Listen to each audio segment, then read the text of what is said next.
fazer outro, vou fazer outro, vou fazer outro. Isso é fácil. Agora... E daí já entra nesse que ele falou ali, de ser estético, de um porque eu gosto e outra porque eu acho legal. Sim, sim. Né? Então já eu entendi que não, como o Rodolfo falou, né? Estava na frente do espelho, se olhando aonde ele ia fazer a próxima. Aí Deus falou com ele, que era para ele parar. Foi nessa cena que então, creio que também, para mim, é a mesma coisa, porque se eu fizer mais uma, eu vou fazer mais outra. Várias vezes não, Maria, eu fui ver, já fui, não quis fazer na hora, assim, mas hoje eu não faço mais. Deus me deu uma experiência que foi uma das experiências mais incríveis que eu tive. Eu fui convidado para pregar numa igreja na cidade de Navegantes, de um amigo meu, há muitos anos atrás, e na noite eu não tinha palavra para pregar. E nos 45 do segundo tempo, quando chegou a hora H mesmo, Deus me deu a palavra, que foi um texto de Isaías que diz, né? Eu tenho gravado nas minhas mãos o teu nome, né? Mesmo que a mãe se esqueça do seu filho que mama, todavia jamais me esquecerei de ti, porque eu tenho o teu nome gravado na palma das minhas mãos, os teus muros gravados, conforme a versão bíblica, né? E ali a palavra que Deus me deu naquela noite, né? Deus tem tatuagem, né? E foi uma palavra tremenda, assim, falando da grandeza do amor de Deus, né? Ao ponto de ter o nosso nome, né? Os muros de Jerusalém gravados nas suas mãos. E depois eu fui entender que dentro da onisciência de Deus, ele estava me preparando, porque na semana seguinte eu ia tocar numa marcha para Jesus em São João, justamente com o Rodolfo Abrantes. E a gente foi tomar um café da tarde juntos, né? E para que eu não viesse discriminar, porque naquela época era bem possível que eu ia discriminar ele, né? Então Deus me deu a palavra com antecedência. Então quando eu tomei café com ele, eu não discriminei em nenhum momento, né? E pude conversar ali um pouco com ele e tocamos na mesma marcha para Jesus, né? Isso há muito tempo atrás, né? Então, e eu creio que o sentimento de Deus é o mesmo, né? Que a gente não venha discriminar as pessoas por roupa, por tatuagem, por brinco, por piercing, seja lá o que for. Eu creio que é um assunto que a gente tem que tomar muito cuidado, né? Para não afastar as pessoas, né? Mas, à medida que os cristãos vão amadurecendo e querem conhecer mais, né? Como é o caso aqui, a gente tem que ensinar o que a Bíblia ensina, né? Então, tem coisas que realmente, como disse Paulo, né? Quando eu era menino, eu praticava coisas de menino, mas quando cheguei a ser homem, eu acabei com as coisas de menino. Então tem algumas coisas que, para tempos em tempos, são o que eu chamo de Isaques, né? Deus vai pedir alguns Isaques de nós. Então tem alguns Isaques que eu vou ter que sacrificar. Aí é uma questão minha e com o Espírito Santo, né? Eu acredito que conforme a gente vai amadurecendo, a gente vai se libertando de muitas coisas, né? Por exemplo, vou dar um exemplo. Eu particularmente, né? Eu tô falando eu não vou dentro da igreja para assistir uma ministração daquele cara do Kemuel que é pastor. Entendeu? Sabe? Uma coisa que não tem fundamento. Chegar dentro da igreja e um homem cheio de piercing, brinco e todo fora do esquadro, assim, sabe? Algo que eu não sinto paz nenhuma. Você é um pastor? É o pastor, ele é pastor. Sim. Sabe? Eu não sinto paz nenhuma. Mas eu acredito, beleza, né? O cara, tipo o Anderson Silva, né? Se converteu ali, tinha aquele monte de tatuagem, mas hoje é um pastor, né? Beleza, né? A gente não pode condenar, até porque se o cara realmente se arrependeu e tá firme ali no Senhor, né? Amém, né? Como a gente conhece vários outros. Mas a partir do momento que o cara continua, tá cada vez pior, parece, né? Na verdade, parece que tá cada vez pior. Cada vez o cara tá mais perdido. Né? Principalmente na questão, por isso que eu digo que entra a questão da vaidade, da beleza também. E lente, isso e aquilo, acho que é algo totalmente desnecessário. Mas, enfim, cada pessoa... Uma palavra rema que Deus me deu hoje à tarde, né? Em Malaquias diz, né, que nós veremos a diferença entre o justo e o ímpio, entre o que serve a Deus e o que não serve a Deus.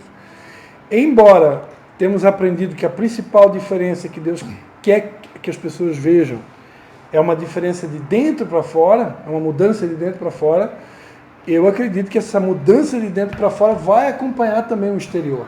Porque não tem como Deus me mudar de dentro para fora e o meu exterior vai ser uma forma que, será que escandaliza? Né?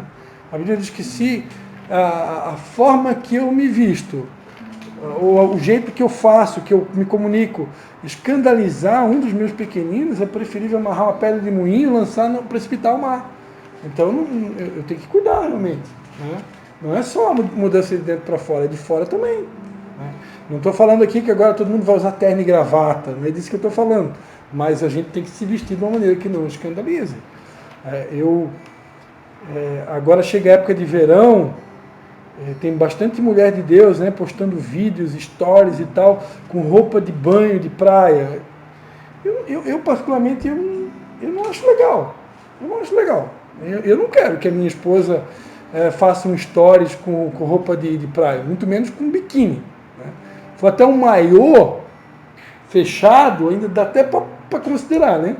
Agora um biquíni, dependendo do tipo de biquíni, eu creio que tudo tem que ter um bom senso, né? Mas isso é uma coisa muito pessoal de cada um vai prestar conta diante de Deus, né? Então, amém, queridos? Eu só queria corrigir uma coisa aqui, ó. Eu fiz a leitura de 1 Coríntios 12, mas a citação aqui não é 1 Coríntios 12, é 2 Coríntios 12, do 7 ao 10, né? Que é a visão de Paulo, né?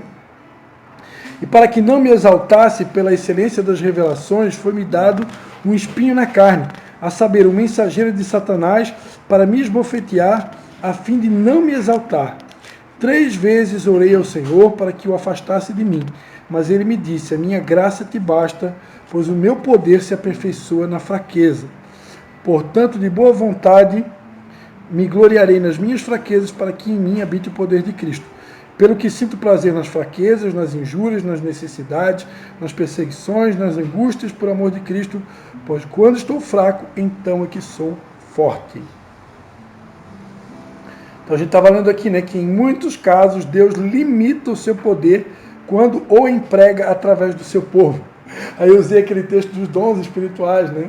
Mas o texto que se aplica aqui mais correto, embora o raciocínio não esteja errado, né? Mas aqui, né? A limitação que Deus permitiu na vida de Paulo, né? O ponto dele orar a Deus 3 vezes, pedindo para que Deus tirasse aquela limitação, aquele espinho na carne. E Deus disse, olha, eu não vou tirar, né? Minha graça te basta. E assim todos nós temos os nossos espinhos na carne, as nossas limitações, os nossos pontos fracos, né? Que Deus não tira, que é justamente para que a gente permaneça na dependência dele, né? Segundo a Bíblia, a graça dele é suficiente, né? Em casos assim, o seu poder depende do nosso grau de entrega e de submissão a ele, né? O próprio poder de Deus depende, né, do meu nível de entrega. Efésios 3:20, né? Ora, aquele que é poderoso para fazer muito mais abundantemente, além daquilo que pedimos ou pensamos, segundo o seu poder que em nós opera. Então, ponto 10, né? A soberania de Deus, né? Deus é soberano. Isto é, ele tem o direito absoluto de governar suas criaturas e delas dispor como lhe apraz, né? Daniel 4:35, esse texto eu vou ler. Daniel 4:35.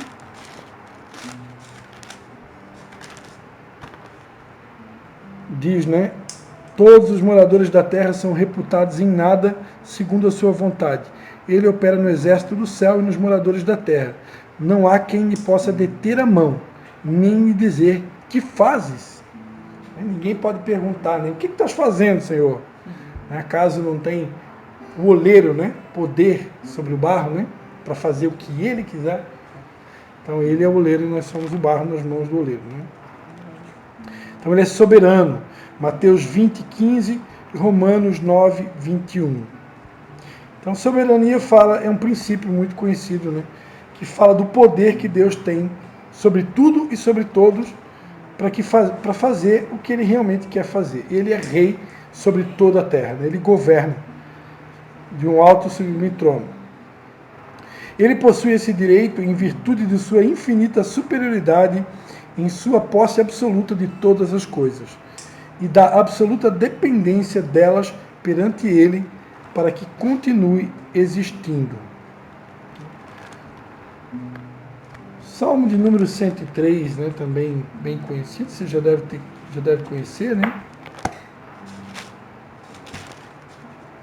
Salmo 103, 19. O Senhor estabeleceu o seu trono nos céus e o seu reino domina sobre tudo.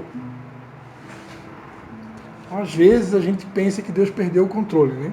Principalmente quando muda os governantes, né, na política, aí tem gente que fica com o cabelo branco. Meu Deus, e agora o que será da minha vida, né?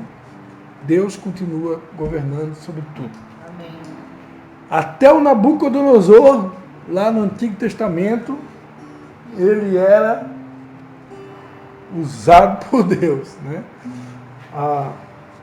Até o inimigo, né? Muitas vezes que Deus coloca na tua direção, ele é um instrumento na mão de Deus para te aperfeiçoar, né? Deus usa tudo e todos e ele reina sobre tudo e todos, ele é soberano sobre o universo. Amém. Não cai um fio de cabelo, né? Um fio de cabelo não cai se não tiver o consentimento dele. E por que ele tem esse direito, né? Porque ele é dono de toda a terra, né? Do Senhor é o mundo e todos aqueles que nele habitam, né? Salmo 24, né? Então, tudo, eu preguei sobre isso recentemente no retiro, né? Que tudo pertence a Deus pela criação, tudo pertence a Deus pela redenção. Somos de Deus porque tudo foi criado por Ele, somos de Deus porque fomos comprados pelo precioso sangue de Jesus. Então agora nós somos dupla possessão de Deus, né? Pela criação e pela redenção.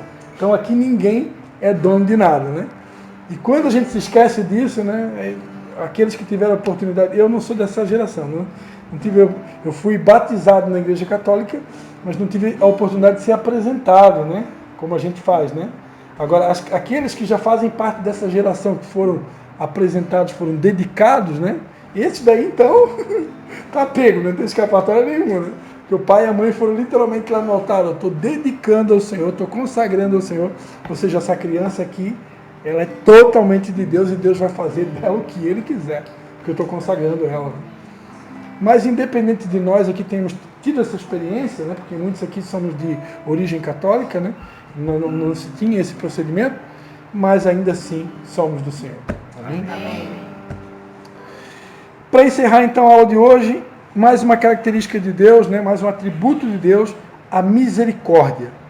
Deus é misericordioso. Aleluia. Ah, glória a Deus. A misericórdia de Deus é a divina bondade em ação em relação às misérias de suas criaturas. Bondade que se comove a favor deles, provendo o seu alívio e, no caso de pecadores impenitentes, demonstrando paciência longânima. Tito, capítulo 3, versículo 5, Lamentações 3, 22 e Isaías 49, 13.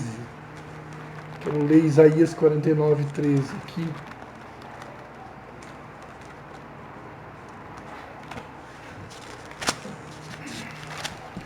Isaías 49, 13 diz, né?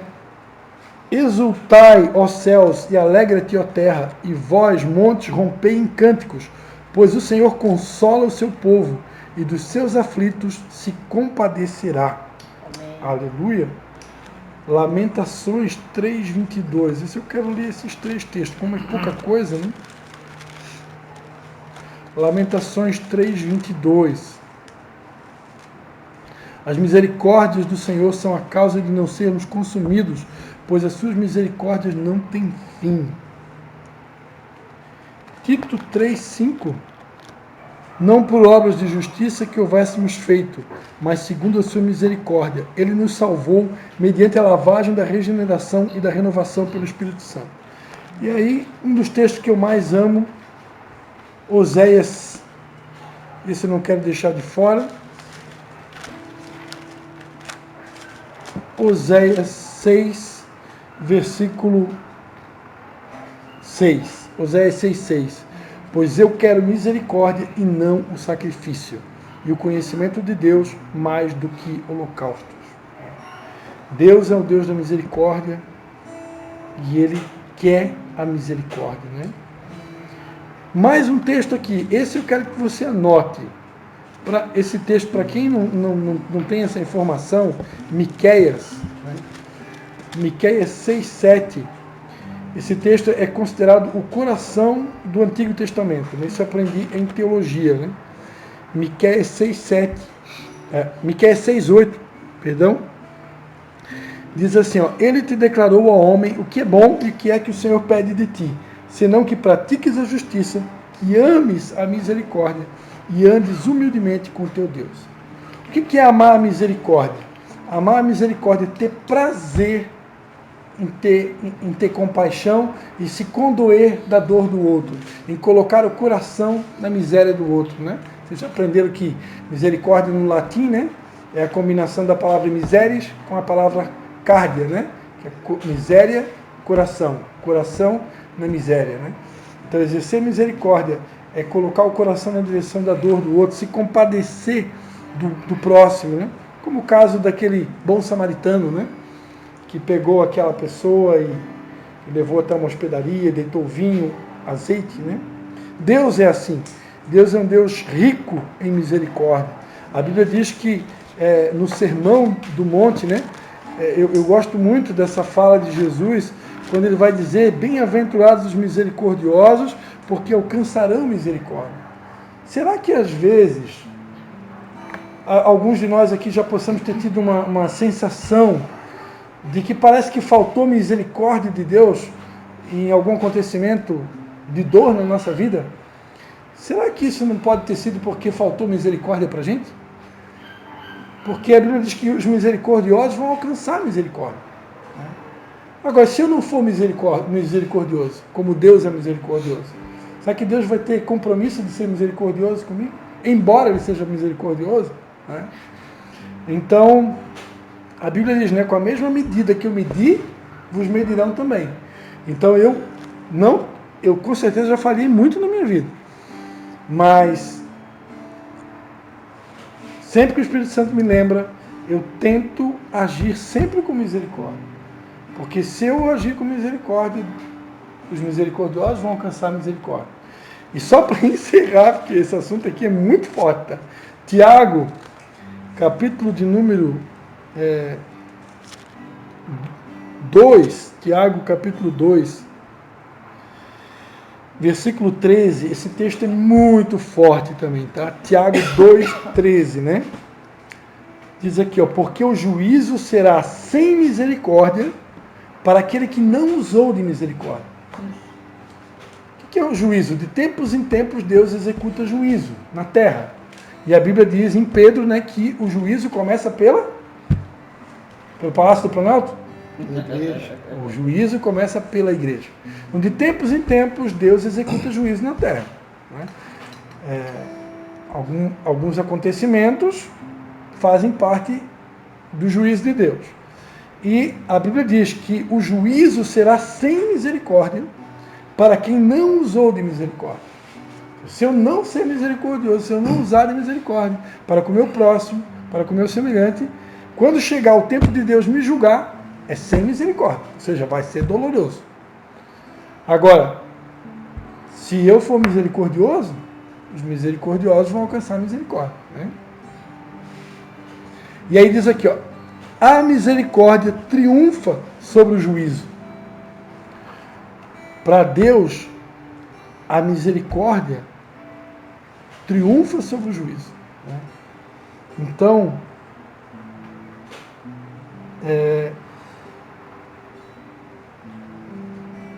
tão importante quanto a nossa capacidade de julgar, porque Deus nos dotou com essa capacidade, né?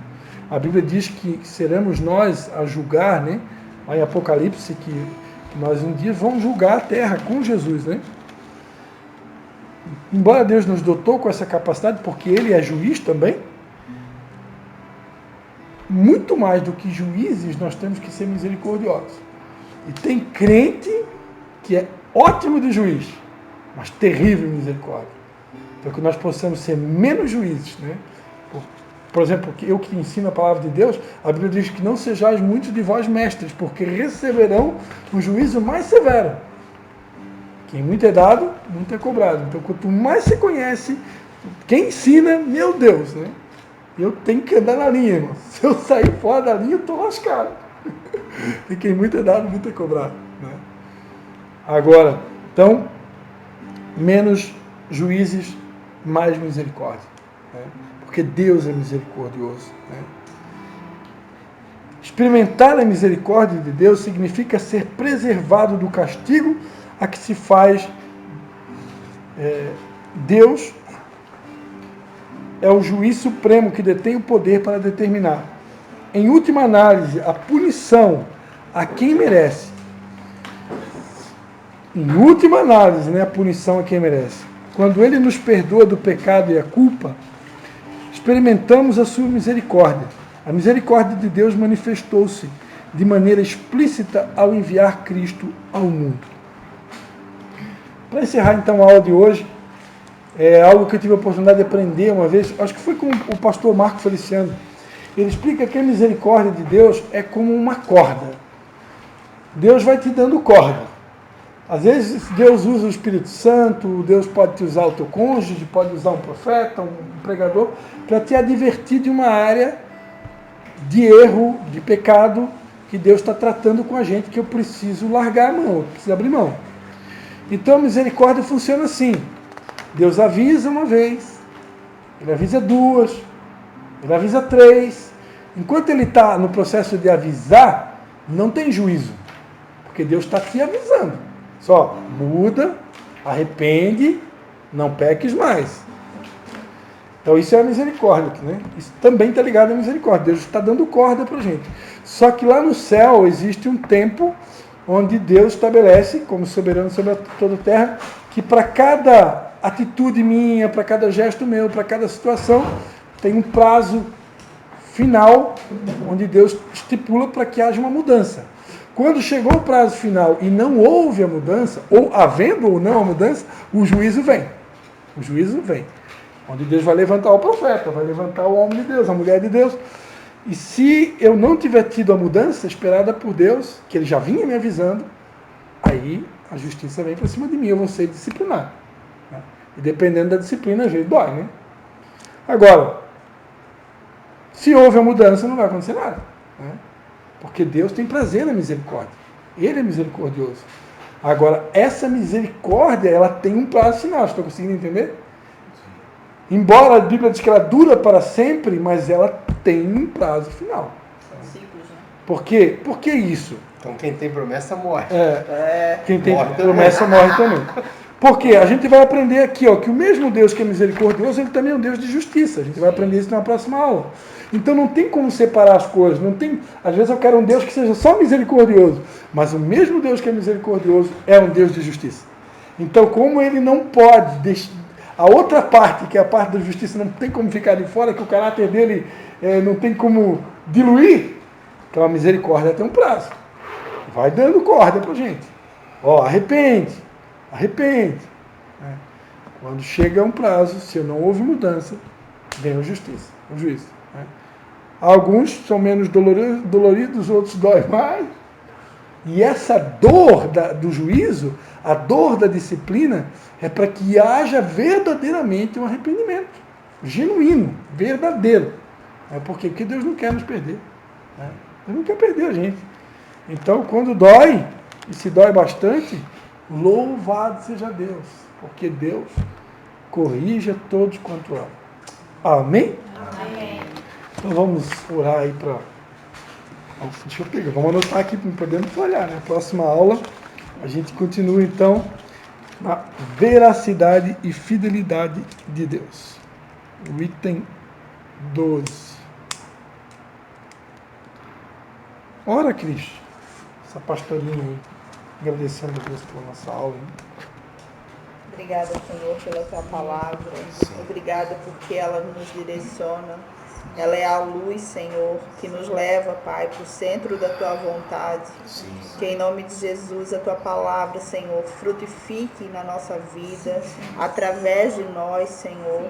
Que em nome de Jesus essas sementes, Senhor, que foram lançadas, Senhor, que venham brotar, Senhor, que venham se esconder, Senhor, criar profundidade, Pai.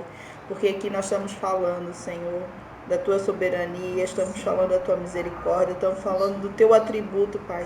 Aquilo que é tua essência, Senhor. Aquilo que o Senhor já plantou dentro de nós também, Pai.